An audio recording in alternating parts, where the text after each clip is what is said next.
చేయగలుగుతాను ఫ్రీగా ఉంటుంది. కొన్ని సమస్యలకు వెళ్తారు కదా వెళ్ళి ఎంత కష్టపడతారో మనకు తెలుసు. సో అలాంటి కష్టపడే వాళ్ళు మీకు ఎక్కడ దృష్టిలో వస్తుంది.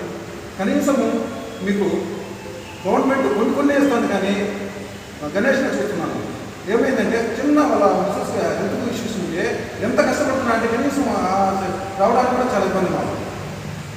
అలాంటి కష్టాలు మీరు ఫేస్ చేస్తే మినిమం నా వంతుకు కృషిగా కొద్దిగా మీకు సత్కారాలు చేయాలనే ఉద్దేశంతోనే నేను ఈరోజు అనుకోగానే మీరు రావడం నాకు ఎంతో ఆనందంగా ఉంది. తర్వాత నేను తాళపాకు ఎంతో కృషి చేయాలని డెవలప్ చేయాలని చాలా కంపెనీ పెట్టుకున్నాను.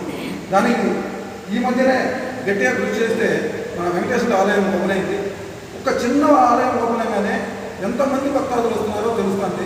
ఇదే ఆలయంలాగా తాళపాకులో డెవలప్ చేస్తే మరో కాణిపాకు ఎందుకు రాకూడదు?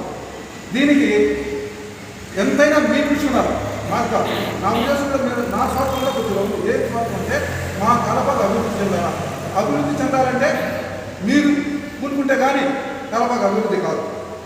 కాబట్టి దయచేసి నేను వేడుకునేది మనందరినీ ప్రతిసారి ఏ ఇష్యూ వచ్చినప్పుడు కూడా మీరు నాకు సహకరించి మేము ఏదైనా చెప్పినట్టు సహాయం చేసి డెవలప్ చేయాలని ఈ సందర్భంగా